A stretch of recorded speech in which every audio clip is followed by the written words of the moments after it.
어머니의 방 오래된 서랍 속 노란 공책.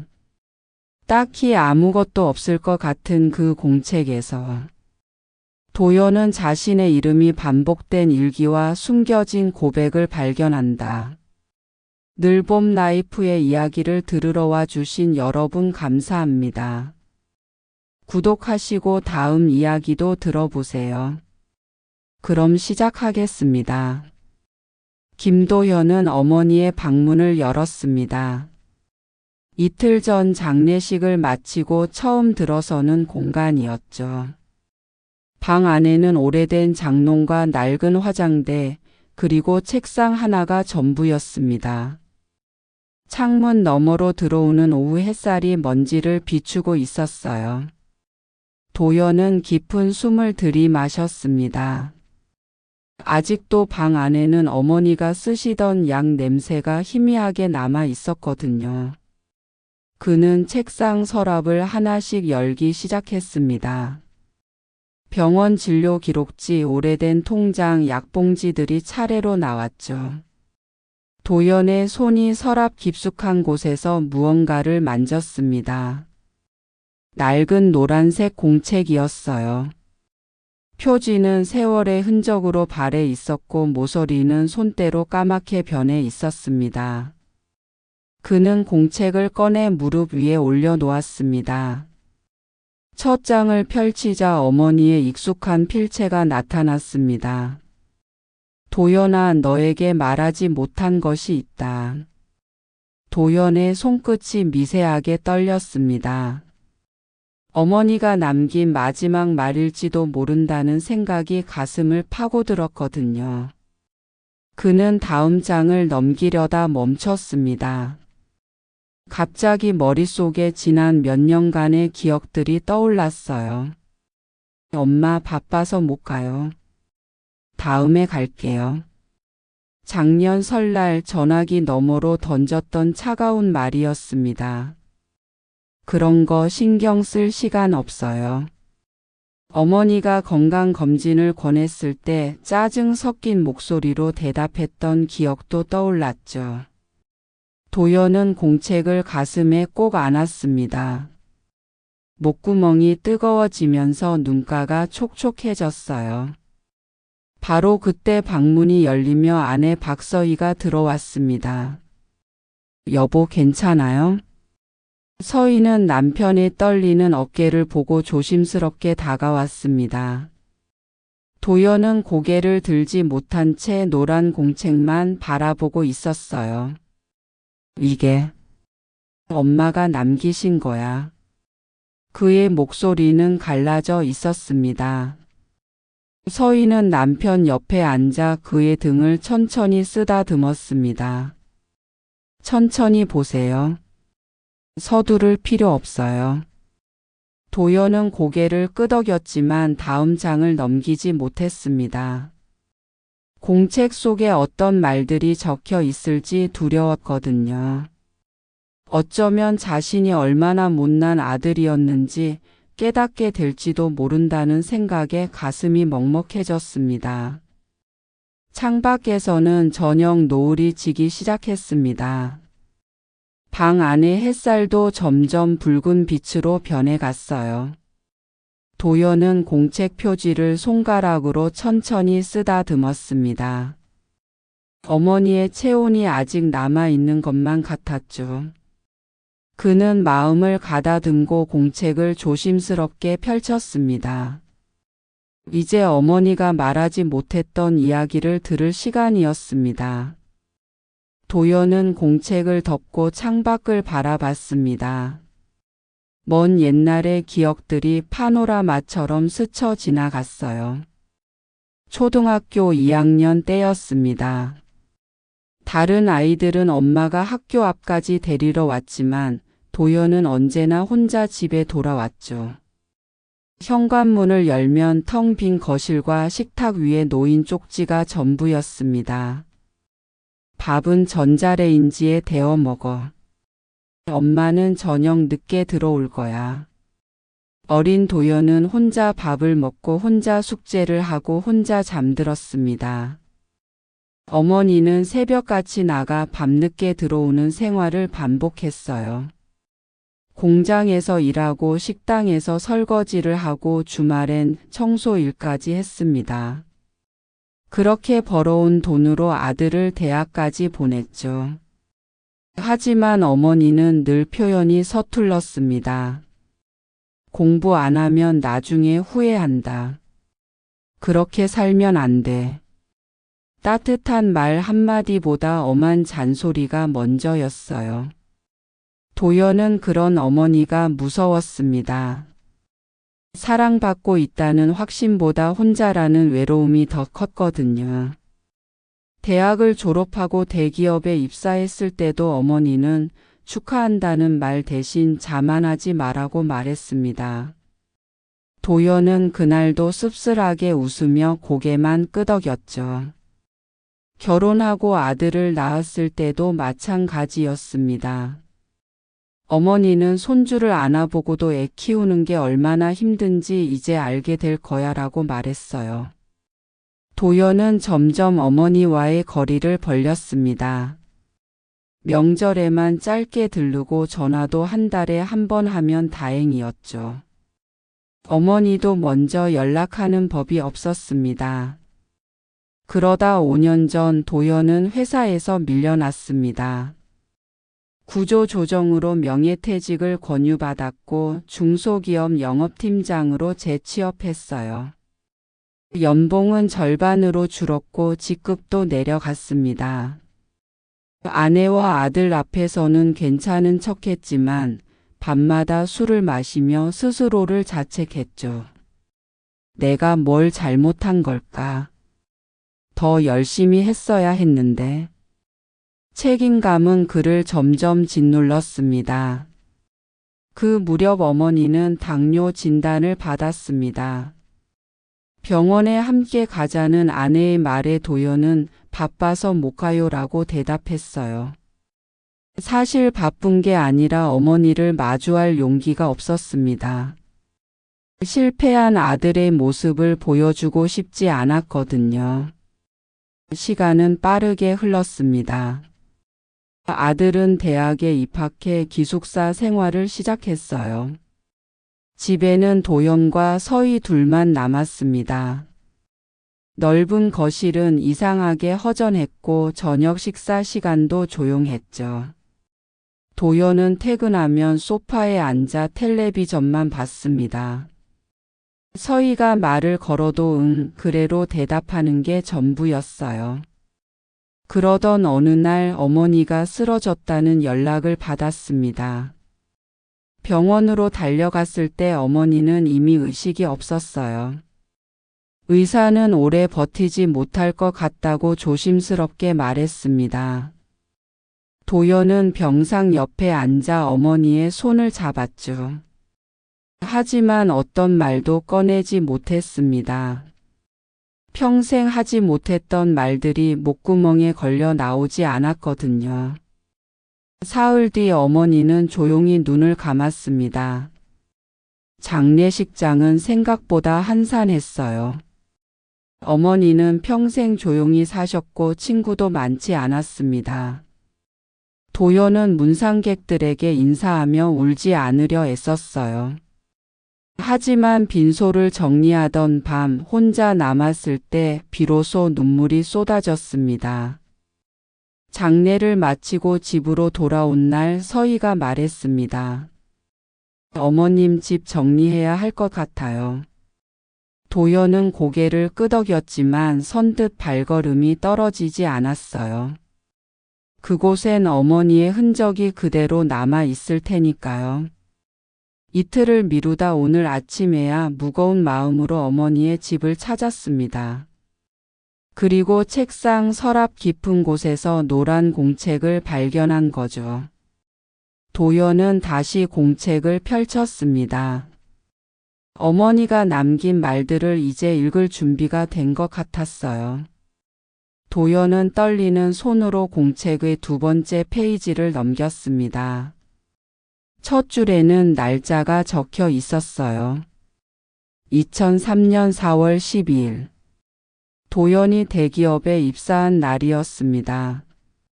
그 아래 어머니의 글씨가 이어졌죠. 오늘 도연이가 첫 출근을 했다. 새 양복을 입은 모습이 의젓해 보였다. 도연은 그날을 떠올렸습니다. 현관문을 나서기 전 어머니는 늦지 말라고만 말했었죠. 축하나 격려의 말은 없었습니다. 도연은 서운한 마음으로 집을 나섰던 기억이 났어요. 그런데 공책에는 전혀 다른 이야기가 적혀 있었습니다. 아들이 잘할 수 있을까 걱정이 되지만 믿어보기로 했다. 저녁에 미역국을 끓여줘야겠다. 다음 페이지를 넘기자 더 많은 날짜들이 나타났습니다. 2005년 9월 3일 도연이 좋아하는 갈비찜을 만들었다. 맛있게 먹어주었다. 2007년 11월 15일 도연이가 피곤해 보였다. 몸이 안 좋은 건 아닐까? 2010년 2월 20일 손주가 태어났다. 도연이가 아빠가 되다니 믿기지 않는다. 도연의 눈이 커졌습니다. 어머니는 20년 넘게 자신의 하루를 기록해온 것이었어요. 단순한 가계부가 아니었습니다. 관리비 영수증, 약값 계산 사이사이로 아들에 대한 기록이 빼곡했죠. 도연은 손가락으로 어머니의 글씨를 천천히 따라갔습니다. 2015년 6월 10일. 그날의 기록 앞에서 도연은 숨이 멎는 것 같았습니다. 자신이 회사를 옮긴 날이었거든요. 도연이가 회사를 옮긴다고 했다. 표정이 어두워 보였다. 그 아래 이어진 문장이 가슴을 찔렀어요. 아들이 책임감에 짓눌리지 않을까 걱정이다. 내가 너무 엄하게 키운 탓일까? 도연은 그날을 생생히 기억했습니다. 어머니에게 전화했을 때 그래, 새 출발이다 생각해라고 무뚝뚝하게 말했었죠. 위로나 걱정의 말은 없었습니다. 도연은 그때도 어머니가 자신의 실패에 무관심하다고 생각했어요. 하지만 공책 속 어머니는 아들을 누구보다 깊이 걱정하고 있었습니다. 페이지를 넘길수록 놀라운 기록들이 이어졌습니다. 2016년 8월 5일 도연이가 오랜만에 전화했다. 목소리가 지쳐 있었다. 2017년 12월 24일 크리스마스인데 도연이는 못 온다고 했다. 괜찮다고 했지만 서운하다. 2018년 3월 14일 도연이 좋아하는 된장찌개를 끓였는데 결국 혼자 먹었다. 어머니는 자신의 외로움도 솔직하게 적어 놓았어요. 도연은 그 문장들을 읽으며 목이 메어왔습니다. 명절 때마다 바빠서 못 가요라고 말했던 자신의 모습이 떠올랐거든요. 어머니는 그래 바쁘지라고 담담하게 받아들였지만 공책 속에는 서운함이 고스란히 담겨 있었습니다. 도연은 2019년의 기록으로 눈길을 옮겼습니다. 5월 2일 병원에서 당뇨 진단을 받았다. 도연이에게 말하지 말아야겠다. 5월 15일 약값이 생각보다 비싸다. 도연이 회사 사정도 안 좋다는데 부담 주기 싫다. 6월 3일 도연이가 병원에 같이 가자고 했지만 바쁘다고 거절했다. 미안하다. 도연의 손이 떨렸습니다. 그때 어머니는 혼자 병원을 다니고 있었던 거예요. 자신은 바쁘다는 핑계로 어머니 곁에 가지 않았는데 어머니는 오히려 아들에게 부담을 주지 않으려 했습니다. 도연의 눈에서 눈물이 뚝 떨어져 공책 위에 얼룩을 만들었어요. 서희가 옆에서 조용히 물었습니다. 여보, 무슨 내용이에요? 도연은 목이 메어 대답할 수 없었습니다. 그저 공책을 아내에게 건넸죠. 서희는 몇 페이지를 읽더니 눈시울을 붉혔어요. 어머님이 이렇게까지 여보를 생각하셨구나. 도연은 다시 공책을 받아 들었습니다. 아직 읽지 않은 페이지가 절반 이상 남아 있었어요. 그는 한 장 한 장 천천히 넘기며 어머니의 마음을 읽어 내려갔습니다. 2020년 1월 1일 새해인데 도연이는 오지 않았다. 손주 얼굴이 보고 싶다. 2021년 9월 10일 도연이가 전화했다. 잘 지내세요? 라고 물었다. 잘 지낸다고 대답했지만 사실 많이 외롭다. 도연은 자신이 얼마나 무심한 아들이었는지 깨달았습니다. 어머니의 기록 속에는 자신이 기억하지 못하는 순간들이 가득했어요. 어머니는 아들의 표정 하나, 목소리 톤 하나까지 세심하게 기억하고 있었습니다. 도연이 힘들어하는 날이면 어머니도 함께 걱정했고 도연이 웃는 날이면 어머니도 기뻐했죠. 공책 한가운데쯤에는 특별한 기록이 있었습니다. 2022년 4월 7일 도연이 생일. 그 아래 적힌 문장이 도연의 가슴을 뭉클하게 만들었어요. 47년 전 오늘 세상에서 가장 소중한 선물을 받았다. 내 아들 도연이를. 도연은 공책을 꼭 껴안았습니다. 어머니는 평생 말로 표현하지 못했지만 공책 속에는 사랑이 넘쳐 흐르고 있었어요. 그는 자신의 기억보다 어머니가 자신을 훨씬 더 깊이 바라보고 있었다는 사실에 숙연해졌습니다. 도연은 공책을 무릎 위에 올려놓고 한참을 멍하니 앉아 있었습니다. 어머니의 글씨를 보고 있자니 가슴 한편이 무너져 내리는 것만 같았어요. 그는 깊게 숨을 들이쉬고 다시 페이지를 넘겼습니다. 2023년으로 접어든 기록들이 나타났죠. 2023년 2월 18일 몸이 예전 같지 않다. 계단 오르기가 힘들다. 3월 5일 병원에서 정밀 검사를 받았다. 결과가 좋지 않다고 한다. 3월 12일 의사 선생님이 입원을 권했다. 도연이에게 알려야 할까? 도연의 손끝이 다시 떨리기 시작했습니다. 그 시기에 자신은 무엇을 하고 있었을지 생각해 봤습니다. 회사 일에 치여 어머니 생각조차 제대로 하지 못했던 것 같았어요. 전화 한 통 제대로 하지 않았던 날들이 떠올랐습니다. 다음 페이지의 글씨는 조금 흐트러져 있었습니다. 4월 3일 오늘 도연이에게 전화했다. 병원 이야기를 하려다 참았다. 그 아래 문장이 도연의 심장을 찔렀어요. 도연이 목소리가 너무 지쳐 있었다. 내 걱정까지 시키고 싶지 않다. 도연은 그날을 기억해냈습니다. 회사에서 큰 거래처를 놓친 직후였어요. 어머니가 전화했을 때 엄마 지금 좀 바빠요라고 짧게 끊어버렸던 것 같았습니다. 그때 어머니는 병원 이야기를 하려고 했던 거였죠. 도연의 눈에서 눈물이 주르르 흘러내렸습니다. 5월 20일 병이 많이 악화됐다.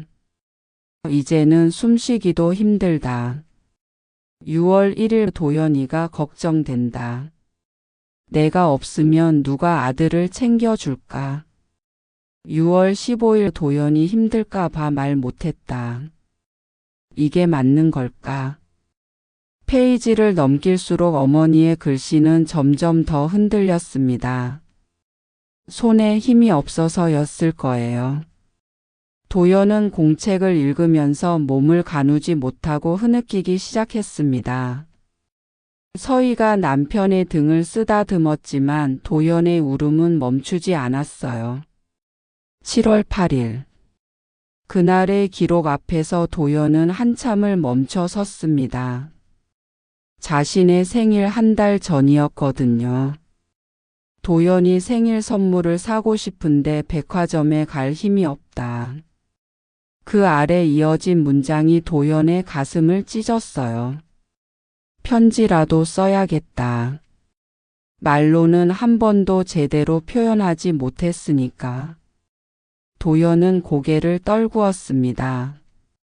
작년 생일날 어머니는 전화조차 하지 않았어요.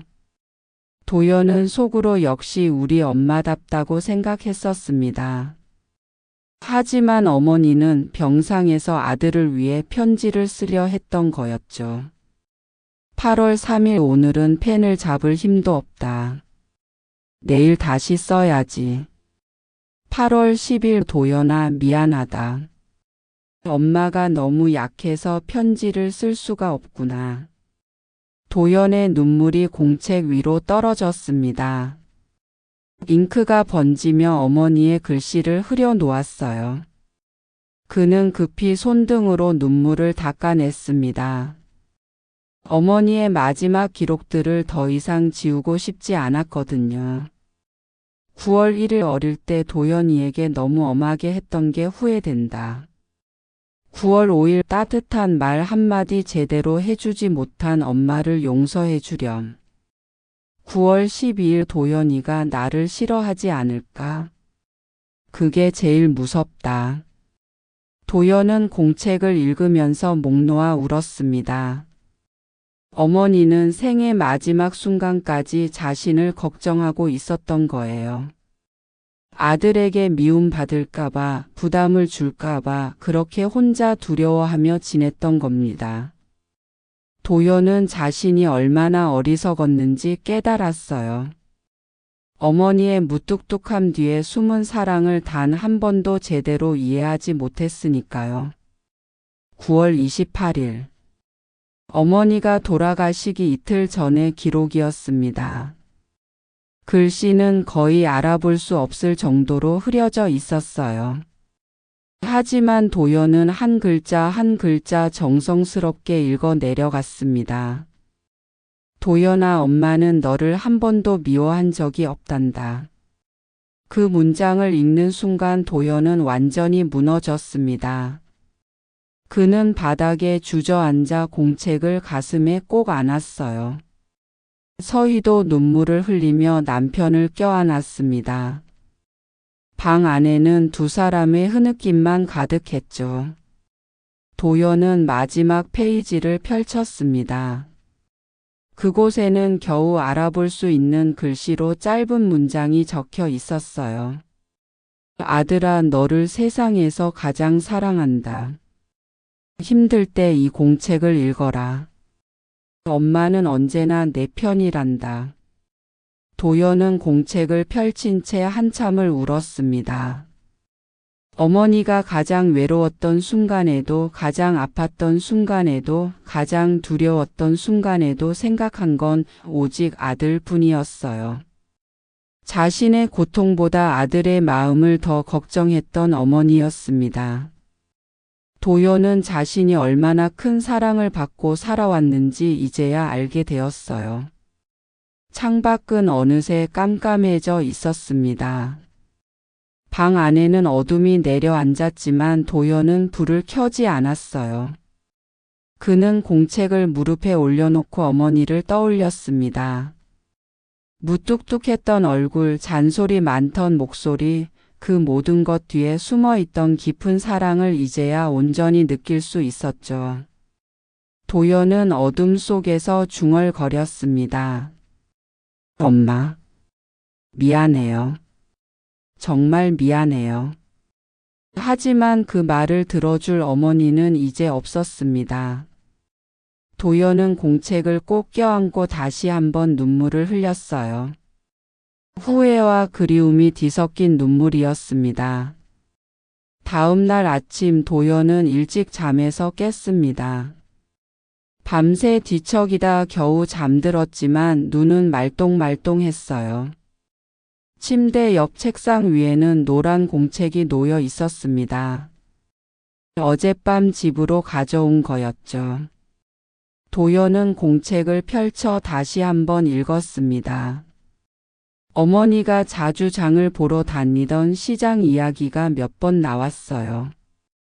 오늘 시장에서 도연이 좋아하는 고등어를 샀다. 시장 아주머니가 도연이 이야기를 물어봤다. 도연은 문득 그 시장에 가보고 싶어졌습니다. 아침을 먹고 도연은 서희에게 말했습니다. 여보, 엄마가 다니던 시장 좀 다녀올게요. 서희는 남편의 얼굴을 살펴봤어요. 어제와는 다른 표정이었습니다. 그래요. 천천히 다녀와요. 도연은 차를 몰고 고향 마을로 향했습니다. 30분쯤 걸려 도착한 시장은 여전히 활기찼어요. 오전 시간이라 장을 보러 온 사람들로 북적였습니다. 도연은 천천히 골목을 걸었죠. 생선 가게 앞을 지나는데 주인 아주머니가 도연을 알아봤습니다. 어머, 도연이 아니가? 도연은 깜짝 놀라 뒤를 돌아봤어요. 저를 아세요? 그럼 모를 리가 있나? 내 어머니가 여기 단골이었는데. 아주머니는 앞치마에 손을 닦으며 다가왔습니다. 어머님 돌아가셨다며? 장례식에 못 가서 미안했다. 도연은 고개를 숙여 인사했어요. 아니에요. 오셔서 조문해 주셨잖아요. 내 어머니 정말 좋은 분이셨어. 항상 너 칭찬만 하셨다. 도연의 가슴이 뜨끔했습니다. 저를요? 그럼. 아들 자랑이 얼마나 대단했는데. 대기업 다닌다고, 결혼 잘했다고, 손주 낳았다고. 아주머니는 웃으며 말을 이었어요. 고등어 살 때마다 우리 도연이가 이거 좋아한다고 했지. 도연은 목이 메어왔습니다.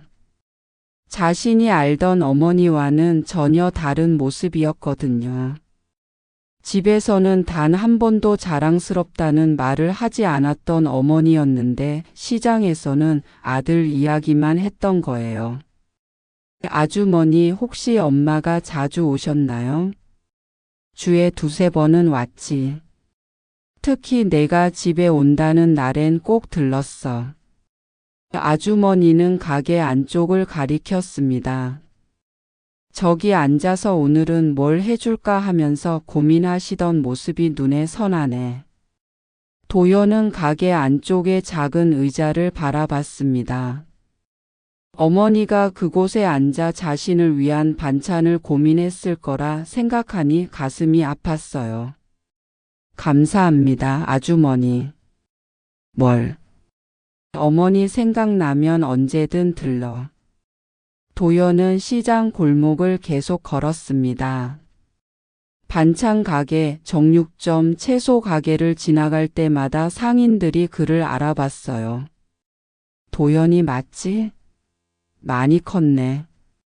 어머님이 자네 이야기 참 많이 하셨어. 효자라고 자랑하시더라고. 도연은 그 말들을 들으며 걸음을 멈췄습니다. 효자라니요? 자신은 제대로 된 효도 한 번 하지 못했는데 말이에요. 어머니는 아들에게 실망하지 않으려 사람들 앞에서 거짓말을 한 걸까요? 아니면 정말로 그렇게 생각했던 걸까요? 채소 가게 앞에서 한 할머니가 도연을 붙잡았습니다. 도연이구나. 어머니 많이 보고 싶겠다. 네, 그렇습니다. 어머니가 마지막까지 내 걱정만 하셨어. 몸이 안 좋아도 도연이 힘들까 봐 말 못한다고 하시더라. 도연의 눈시울이 뜨거워졌습니다. 할머니는 도연의 손을 꼭 잡았어요. 착한 아들 둬서 어머니 복 많으셨어. 그건 자네도 알지? 도연은 고개를 끄덕였지만 속으로는 고개를 저었습니다. 자신은 착한 아들이 아니었으니까요. 시장을 한 바퀴 돌고 나니 점심시간이 되었습니다. 도연은 시장 입구의 작은 국밥집으로 들어갔어요. 어머니가 가끔 들렀다던 곳이었습니다. 주인 할아버지가 반갑게 맞아줬죠. 손님 뭐 드릴까요? 국밥 하나 주세요. 국밥을 기다리는 동안 도연은 창밖을 바라봤습니다. 시장 골목을 오가는 사람들이 보였어요. 저 사람들 사이로 어머니도 걸어 다녔을 거라고 생각하니 가슴이 먹먹했습니다. 국밥이 나오고 도연은 숟가락을 들었습니다. 한 숟가락 떠서 입에 넣는 순간 눈물이 났어요. 어머니가 끓여주던 국 맛이었습니다. 도연은 숟가락을 내려놓고 한참을 울었죠. 주인 할아버지가 다가와 물었습니다. 손님 무슨 일이십니까? 아니에요. 그냥 엄마 생각이 나서요. 할아버지는 고개를 끄덕이며 자리로 돌아갔어요. 도연은 눈물을 닦고 국밥을 다 먹었습니다. 계산을 하고 나오는데 할아버지가 말했어요. 어머님 생각나시면 또 오세요. 국 한 그릇 대접하겠습니다. 감사합니다. 도연은 시장을 나서며 깊은 숨을 들이마셨습니다. 오늘 시장에서 만난 사람들은 모두 어머니의 또 다른 모습을 보여줬어요. 집에서는 무뚝뚝하고 말이 없던 어머니가 시장에서는 아들 자랑을 하며 웃었던 겁니다. 도연은 자신이 어머니를 얼마나 모르고 살았는지 깨달았어요. 집으로 돌아오는 길에 도연은 생각했습니다. 어머니는 평생 누군가의 하루를 들여다보며 살았구나. 아들의 표정 하나, 목소리 하나까지 세심하게 기억하며 사랑했구나. 나는 그런 적이 있었던가. 현관문을 열고 들어서자 서희가 맞아줬습니다. 다녀왔어요? 도연은 아내를 바라봤어요. 결혼한 지 20년이 넘었지만 제대로 들여다본 적이 없었던 것 같았습니다. 여보. 왜요? 고마워요. 서희는 깜짝 놀란 표정을 지었습니다.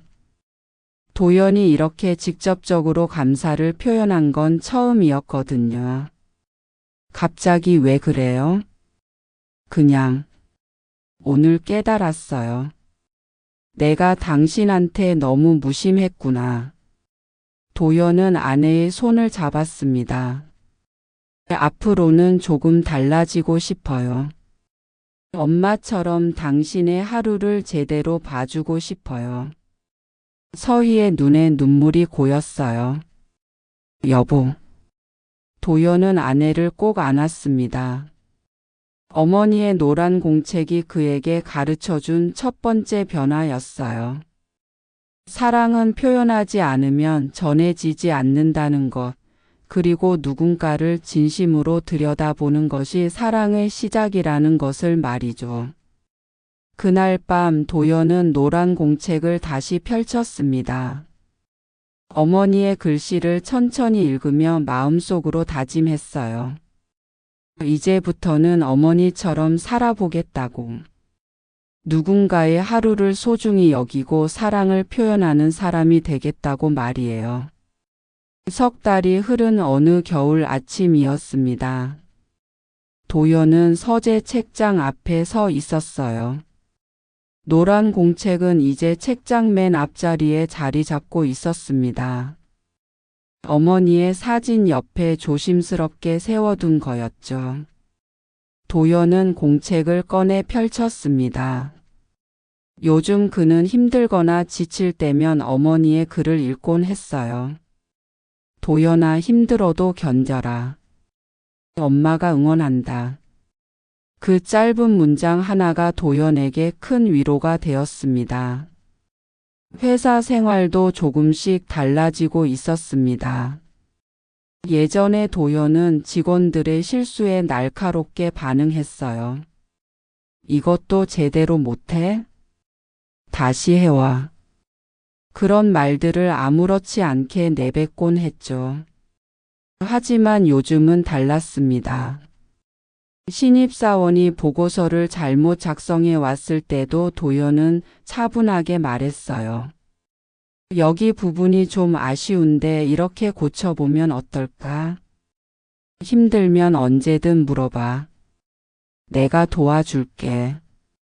팀원들은 팀장의 변화에 놀라워했습니다. 후배 김 과장이 조심스럽게 물었어요. 팀장님, 요즘 많이 달라지신 것 같아요. 무슨 좋은 일 있으세요? 도연은 잠시 생각하다 대답했습니다. 좋은 일이라기보다는 깨달음을 얻었다고 해야 할까? 점심시간이 되면 도연은 팀원들과 함께 식사했어요. 예전엔 혼자 먹거나 거래처와의 약속으로 바빴는데 말이죠.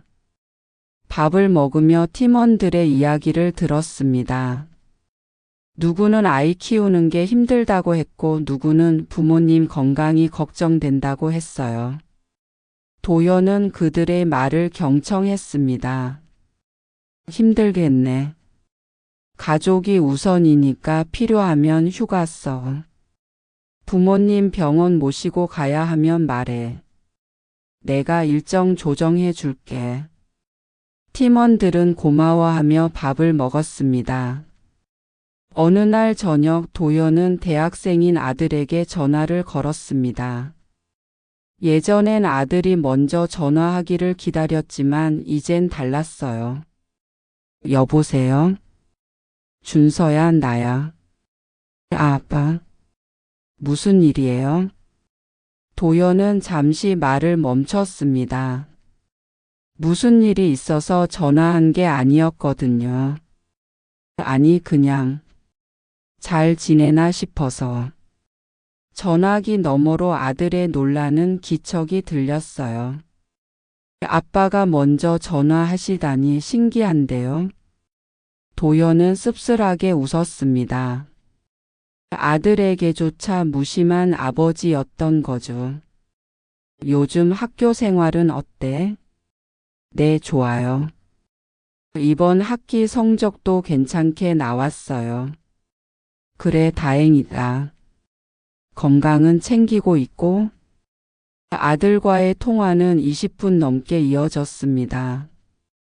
예전 같으면 5분도 안 돼서 끊었을 거예요. 하지만 오늘은 아들의 수업 이야기, 친구 이야기, 고민까지 들었습니다. 아빠, 오늘 통화 좋았어요. 또 전화 주세요. 그래, 자주 할게. 전화를 끊고 도연은 서재로 갔습니다. 노란 공책을 펼쳐 어머니의 글을 읽었어요. 도연이와 통화했다. 목소리만 들어도 기분이 좋다.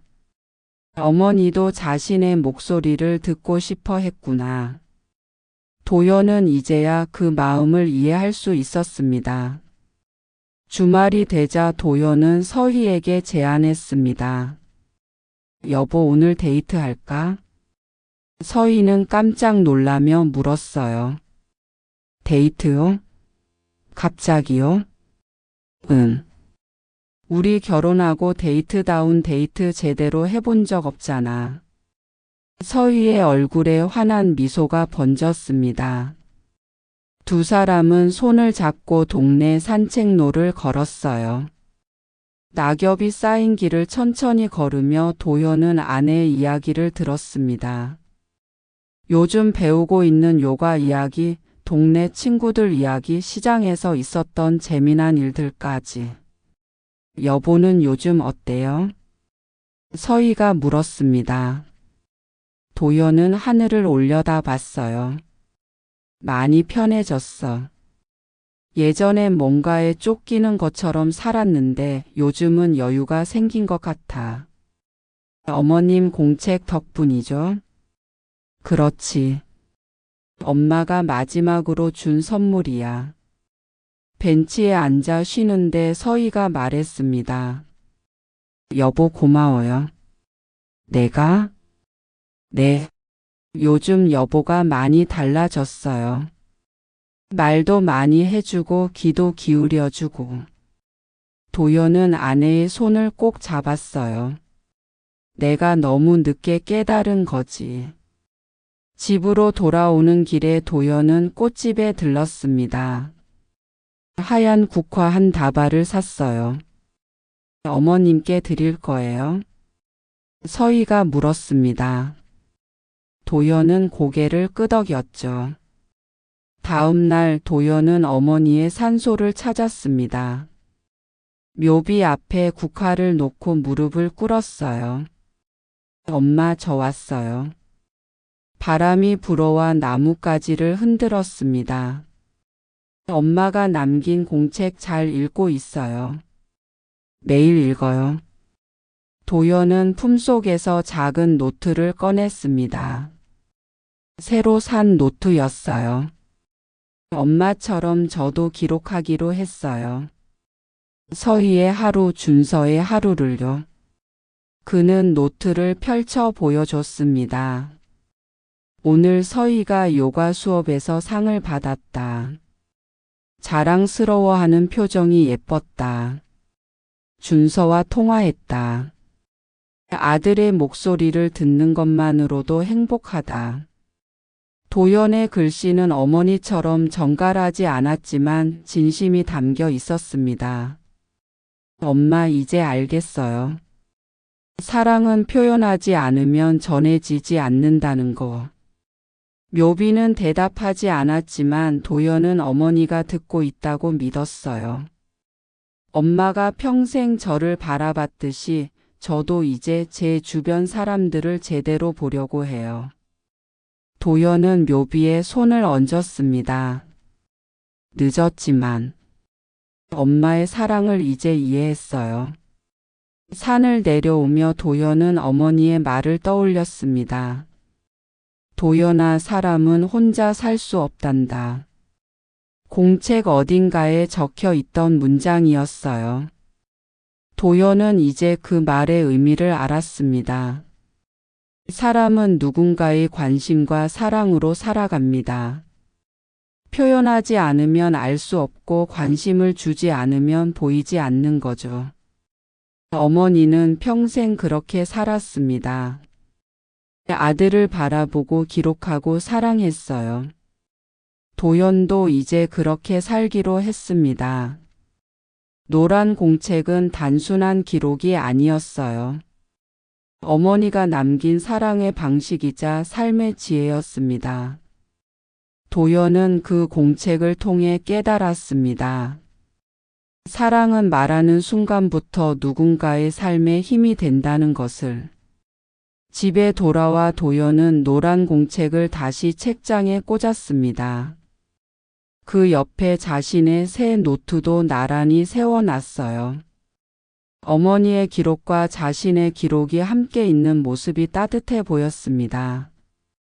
도연은 창밖을 바라보며 중얼거렸습니다. 엄마, 이제 제대로 살아볼게요. 엄마가 가르쳐준 대로요. 저녁 햇살이 서재를 따뜻하게 비추고 있었습니다. 봄이 찾아왔습니다. 도연은 서재 창문을 열고 따뜻한 바람을 맞았어요. 벚꽃이 흩날리는 4월이었습니다. 책상 위에는 노란 공책과 자신의 노트가 나란히 놓여 있었죠. 도연은 노란 공책을 펼쳤습니다. 어머니가 돌아가신 지 1년이 지났어요.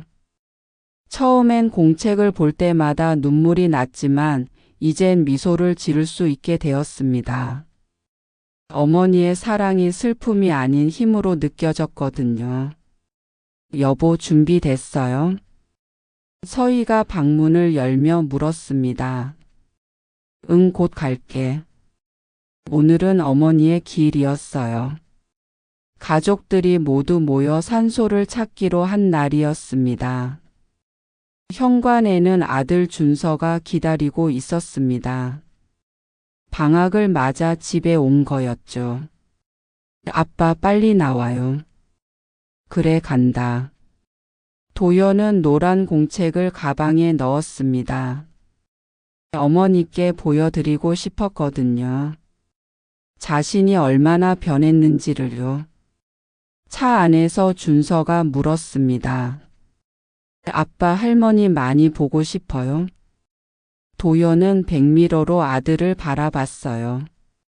그럼 매일 보고 싶지. 저도요. 할머니가 살아 계셨으면 제 대학 생활 이야기 많이 들려드리고 싶었는데. 도연은 아들의 말에 가슴이 뭉클했습니다. 준서도 할머니를 그리워하고 있었구나. 할머니도 내 이야기 듣고 싶어 하셨을 거야. 아빠는 할머니랑 많이 친했어요. 도연은 잠시 말을 멈췄습니다. 솔직하게 대답해야 할까요? 아니. 아빠는 할머니께 잘해드리지 못했어. 준서가 의아한 표정을 지었어요. 왜요? 표현을 안 해서. 할머니가 날 사랑하시는 줄 몰랐거든. 도연은 천천히 말을 이었습니다. 할머니도 표현을 잘 안 하셨고 나도 마찬가지였어. 그렇게 서로 마음을 숨기고 살았지. 그럼 지금은요? 지금은 후회하고 있어. 그때 좀 더 솔직했으면 좋았을 텐데. 준서는 아버지의 말을 곱씹었습니다. 서희가 남편의 손을 꼭 잡아줬어요. 차는 조용히 산길을 올라갔습니다. 산소에 도착하자 도연은 제일 먼저 무릎을 꿇었습니다. 국화꽃을 놓고 두 손을 모았어요. 엄마 1년 만이에요. 바람이 불어와 꽃잎을 흩날렸습니다. 도연은 가방에서 노란 공책을 꺼냈습니다. 엄마가 남긴 이 공책 제 인생을 바꿔놨어요. 그는 공책을 가슴에 안았어요. 엄마의 사랑을 이제야 알게 됐어요. 늦었지만요. 준서와 서희도 무릎을 꿇고 절을 올렸습니다. 도연은 눈을 감고 어머니에게 말했어요. 마음속으로 천천히 또박또박. 엄마 늦었지만 사랑합니다. 평생 말 못했던 그 말을 이제야 해요. 엄마가 저를 얼마나 사랑했는지 이제 알아요. 혼자 얼마나 외로웠을지도 알아요. 도연의 눈가에 눈물이 맺혔습니다. 하지만 예전처럼 슬픈 눈물은 아니었어요. 따뜻한 평안이 함께 느껴지는 눈물이었습니다. 엄마, 이제 저도 사랑을 표현하며 살고 있어요. 서희에게도 준서에게도 주변 사람들에게도요. 도연은 자신의 노트도 꺼내 보여줬습니다. 저도 기록하고 있어요. 소중한 사람들의 하루를요. 노트에는 지난 몇 달간의 기록이 빼곡했습니다. 아내의 웃음, 아들의 전화, 동료의 고민까지. 엄마의 공책은 이제 제게 교과서예요. 사랑하는 법을 가르쳐 주는 책이죠. 도연은 공책을 쓰다듬었습니다. 이 공책은 남겨진 사람이 아니라 살아가는 사람을 위한 기록이 됐어요. 준서가 아버지의 어깨에 손을 얹었습니다. 아빠 괜찮아요? 도연은 고개를 끄덕이며 일어났어요. 응, 괜찮아. 세 사람은 나란히 서서 묘비를 바라봤습니다. 봄바람이 불어와 벚꽃을 흩날렸어요. 마치 어머니가 축복해 주는 것 같았습니다. 집으로 돌아오는 길 도연은 창밖을 바라보며 생각했습니다. 사람들은 왜 사랑한다는 말을 하지 못할까요? 부끄러워서, 어색해서, 당연하다고 생각해서. 하지만 표현하지 않으면 상대는 알 수 없습니다. 어머니는 평생 말하지 못했지만 공책에 남겼어요. 그 기록들이 도연을 변화시켰습니다. 이제 도연은 압니다. 사랑은 말하는 순간부터 누군가의 삶에 힘이 된다는 것을요. 저녁 식사 시간이었습니다. 세 사람이 둘러앉아 밥을 먹었어요. 도연은 젓가락을 놓고 아내와 아들을 바라봤습니다. 서희야, 준서야. 두 사람이 고개를 들었어요. 내가 너희한테 자주 말 안 했는데. 도연은 잠시 숨을 고르고 말을 이었습니다. 사랑해. 정말 많이. 서희의 눈에 눈물이 고였어요. 준서는 쑥스러운 듯 웃었습니다. 저도 아빠 엄마 사랑해요. 그날 밤 도연은 서재에 앉아 자신의 노트를 펼쳤습니다. 오늘의 기록을 남길 시간이었어요. 어머니의 길에 다녀왔다. 가족들과 함께였다. 사랑한다는 말을 했다. 처음엔 어색했지만 말하고 나니 마음이 따뜻해졌다. 어머니 감사합니다. 살아가는 법을 가르쳐 주셔서요. 도연은 펜을 놓고 노란 공책을 바라봤습니다. 어머니의 사진이 책장에서 미소 짓고 있었어요. 도연도 어머니를 보며 미소 지었습니다. 그는 책상을 정리하고 거실로 나왔습니다. 서희가 소파에 앉아 텔레비전을 보고 있었어요. 도연은 아내 옆에 앉아 손을 잡았습니다. 여보. 왜요? 그냥. 옆에 있어서 고마워. 서희는 남편의 어깨에 머리를 기댔습니다. 두 사람은 아무 말 없이 앉아 있었어요. 말이 없어도 마음은 통했습니다. 창밖에는 봄밤의 별이 빛나고 있었습니다. 도연은 하늘을 올려다보며 생각했어요. 어머니도 저 별들 사이 어딘가에서 자신을 보고 계실까요? 아들이 변한 모습을 보며 미소 짓고 계실까요? 도연은 마음속으로 어머니에게 말했습니다. 엄마, 이제 후회하지 않고 살게요. 사랑하는 사람들에게 매일 사랑한다고 말할게요. 엄마가 가르쳐 준 대로요. 화면이 천천히 어두워지며 도연의 목소리가 들립니다. 나직하지만 단단한 목소리였어요. 사랑은 표현하지 않으면 전해지지 않습니다. 오늘 하루도 당연하게 보낸 사람들이 있나요? 그들에게 한마디만 건네보세요. 도연은 카메라를 정면으로 바라봅니다. 그의 눈빛은 따뜻했어요. 여러분은 오늘 사랑한다는 말을 누구에게 건네고 싶나요? 사랑하는 사람의 얼굴이 떠오르고 하지 못했던 말들이 생각납니다. 그리고 깨닫게 되죠. 오늘이 그 말을 전할 마지막 기회일지도 모른다는 것을요.